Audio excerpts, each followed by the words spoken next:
બોટાદની સરકારી હાઈસ્કૂલ ખાતે જિલ્લા કક્ષાના 80મા સ્વતંત્રતા પર્વની ભવ્ય ઉજવણી કરવામાં આવી હતી।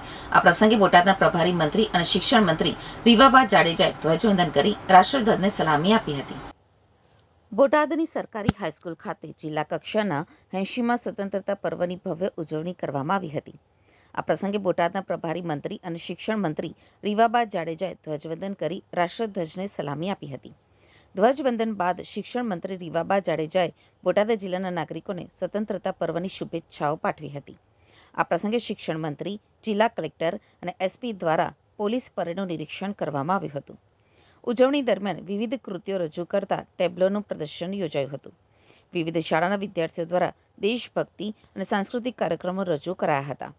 વિદ્યાર્થીઓની મનમોહક રજૂઆતોને ઉપસ્થિત સૌનું આકર્ષણ જમાવ્યું હતું।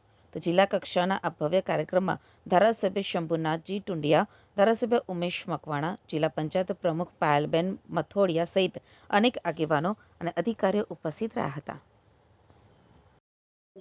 બેન, આજે 80મા સ્વાતંત્રતા પર્વની બોટાદ ખાતે જિલ્લા કક્ષાની આપના વરદોસ્તી ઉજવણી શું કહેશો આજના પ્રસંગે? સૌપ્રથમ તો આ 80મા સ્વતંત્રતા પર્વની દેશ અને દુનિયામાં વસતા તમામ ભારતીયોને હૃદયપૂર્વકની શુભકામનાઓ પાઠવું છું। આજ રોજ 15મી ઓગસ્ટનો આ સંપૂર્ણ ઉર્જાસભર કાર્યક્રમ બોટાદ જિલ્લા એટલે કે પ્રભારી જિલ્લામાં સંપન્ન થયો।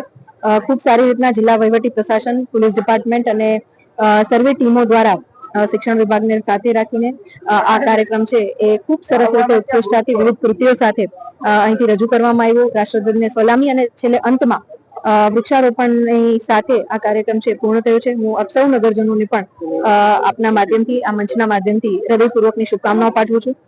વિકસિત ગુજરાતથી વિકસિત ભારતની 2047ની પરિકલ્પનામાં આદરણીય પ્રધાનમંત્રી શ્રી નરેન્દ્રભાઈ મોદી સાહેબના વિઝનને, એમની દ્રઢ કાર્યક્ષમતાને સાથે રાખીને આપણે સૌ આ યાત્રામાં આપણું યોગદાન આપીએ એ જ આજના દિવસની અભ્યર્થના। કેમ કે મહામૂલી જે આઝાદીનું પર્વ આપણે ઉજવી રહ્યા હોય ત્યારે